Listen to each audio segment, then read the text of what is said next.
আসসালামু আলাইকুম আপুরা ভাইয়ারা কেমন আছেন? আমিও আল্লাহর রহমতে ভালো আছি। আজকেও চলে আসলাম শাশুড়ি বৌমার ব্লগ নিয়ে। তো আজকে আপনাদের মাঝে শেয়ার করব রসগোল্লা বানানো। তো আমি স্বাদ মতো চিনিটা দিয়ে দিলাম পানিতে। যার যে যতটুকু মিষ্টি বানাবেন অতটুকু পরিমাণে চিনি দিবেন। তো এর মাঝে আমি একটু কথা বলে নিই। আমার ভিডিওটি নতুন যারা দেখছেন ইউটিউব চ্যানেল থেকে অবশ্যই সাবস্ক্রাইব করে পাশে থাকবেন। পুরাতন আপু ভাইরা যারা দেখছেন তাদেরকে অসংখ্য ধন্যবাদ। ফেসবুক পেজ থেকে যারা দেখছেন অবশ্যই ফলো করবেন।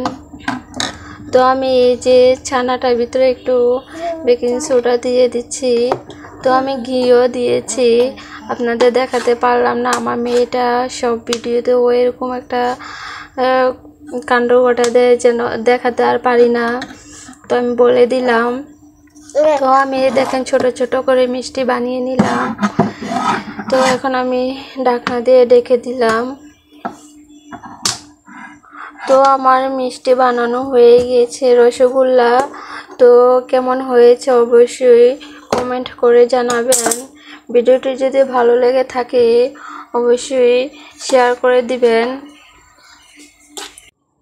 আপনাদের এই একটা কমেন্ট আমাদের দেখলে খুবই ভালো লাগে। আপনাদের কমেন্ট আমাকে আরও উৎসাহিত করে। আল্লাহ হাফেজ।